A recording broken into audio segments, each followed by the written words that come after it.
पीठाधीश वासनी शिरोमणि राष्ट्र गुरु आचार्य भगवान श्री सुनील सागर जी गुरुदेव की।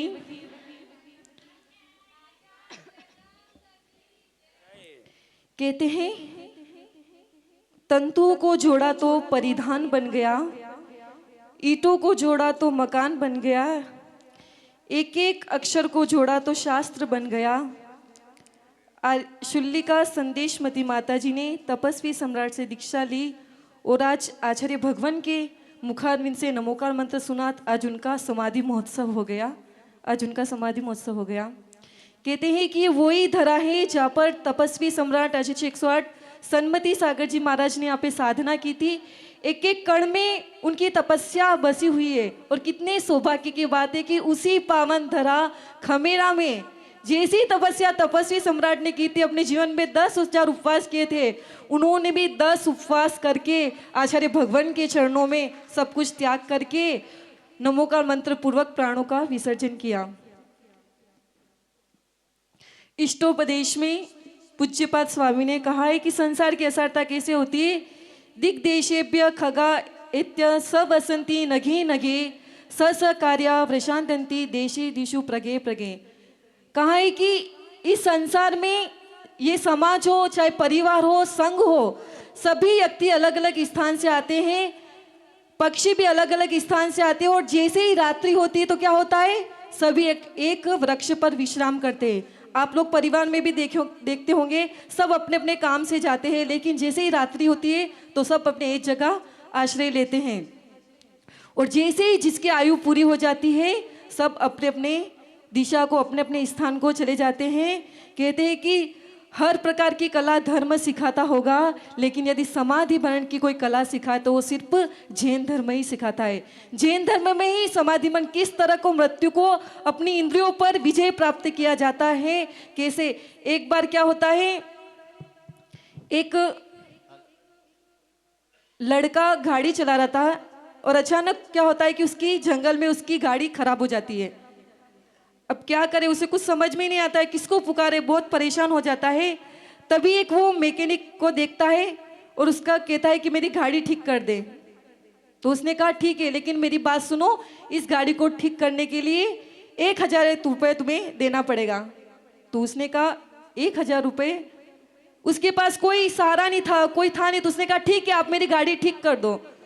जैसे ही वो मैकेनिक आया, उसकी गाड़ी को उसने बहुत प्रयत्न किया, आगे पीछे से सब तरह से ठोका, लेकिन गाड़ी ठीक नहीं हुई। जैसे उस मैकेनिक ने देखा, उस गाड़ी पर एक हथौड़ा मारा इंजन पर और वैसे ही गाड़ी ठीक हो गई। तो वैसे उस मैकेनिक ने पैसे मांगे कि बोले 1,000 रुपये दो। तो उसने कहा कि आपने किया क्या है, सिर्फ एक हथौड़ा ही तो मारा है। तो उसने कहा कि हथौड़ा मारने का तो सिर्फ 1 रुपये होता है, लेकिन 999 रुपया हथौड़ा कब, किस समय और कैसे मारना है, ये ज्ञान, ये सिर्फ पैसा 999 रुपये उसी प्रकार गुरुदेव भी हमारे जीवन में होते हैं। कब संयम लेना, कब साधना करना, कब क्या करना, कब शिष्य को अपने जीवन में आगे बढ़ाना, कब क्या करना, ये कोई ज्ञान देता है। समाधि मरण यदि कोई करवाते हैं तो आचार्य भगवान हमारे बीच में बैठे आचार्य भगवान श्री सुनील सागर जी है। संदेशमती माता जी बहुत सरल थी, उनको किसी प्रपंच में नहीं पढ़ना था, अपना लिखना पढ़ना, निरंतर स्वाध्याय करना। जैसे उनकी चर्या को देखकर याद आता है कि शास्त्राभ्यासो जिनपतिनुत्ति संगति सर्वदाय सत्व्रतानाम गुणगता दोषवादे च मौनम सर्वस्यापि प्रियत वचनो भावना चात्म तत्वे संपन्न तत्ता मम भवे आप देते पवर्ग तव पादो मम हृदय तपत जिने तिष्ठेत यावन।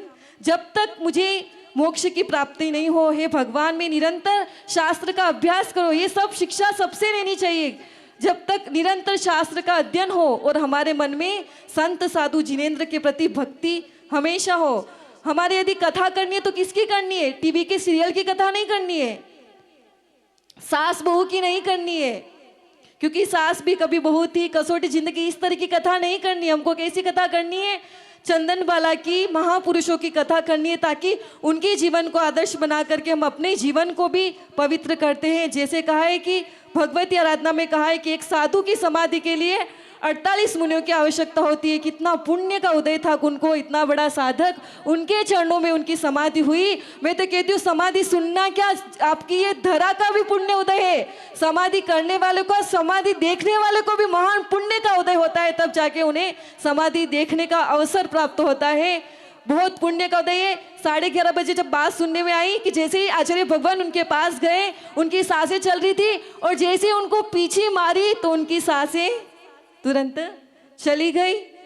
ये गुरु का अतिशय महान प्रभाव है कि जो भी उनके चरणों में आता है तो उनके जीवन का उद्धार हो जाता है। ये महान दिन है। तो आप भी इस समाधि महोत्सव को देख करके आप भी अपने जीवन में भावना भाव के ऐसा दिन आए कि हम भी समाधि करें और अपने जीवन का कल्याण करें। आप सभी पढ़ते ही हो 12 भावना में, दुर्लभ ही नी गोद से थावर अरुत्रस गति पाना, नरकाया को सुरपति तर से।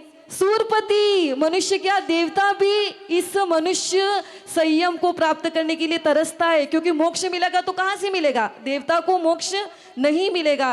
यदि मोक्ष प्राप्त करना है तो आपको दीक्षा लेनी पड़ेगी। दीक्षा किससे लोगे, गुरुदेव के पास लोगे, तो एक गुरु बनाना पड़ेगा, उनके चरणों में दीक्षा लोगे और धीरे धीरे साधना करोगे, तब जाकर के तुम्हारा कल्याण होगा, तब जाकर के तुम मोक्ष पद को प्राप्त करोगे। वही संयम साधना समाधि का महोत्सव हमें सबको देखने को मिला। बड़े सौभाग्य की बात है। ऐसा महान हम भी अपने जीवन में भावना करें कि अपने जीवन के अंतिम क्षणों में दिन रात मेरे स्वामी मैं भावनाएं भाऊं, देहांत के समय में तुमको न भूल जाऊं, देहांत के समय में तुमको न भूल जाऊं। जन्म तो हर कोई ले लेता है। कहते हैं कि जब तक मंदिर बना दिया और मंदिर पर शिखर नहीं चढ़ाया तो मंदिर क्या होता है, अधूरा रहता है। वैसे ही हमारा जीवन है। हमने संयम सब कुछ ले लिया और यदि हमारा समाधि मरण नहीं हुआ तो हमारा जीवन भी अधूरा है। संदेशमती माता जी ने अपने जीवन में सब कुछ किया, दीक्षा भी ली, शास्त्र अभ्यास भी किया, गुरु चरणों का सानिध्य भी की, तपस्या साधना भी की, और जो भावना होती है कि अंत समय गुरुपाद मिले, उनके चरणों का सानिध्य मिल गया, और दुनिया में क्या चाहिए। जो इस मनुष्य पर्या में जो उनको प्राप्त करना था उन्होंने प्राप्त कर लिया। इसी की भावना से बोले परम पूज्य चतुर्पट्टाधीश वात्सल्य शिरोमणि आचार्य भगवान श्री सुनील सागर जी गुरुदेव की। परम पूज्य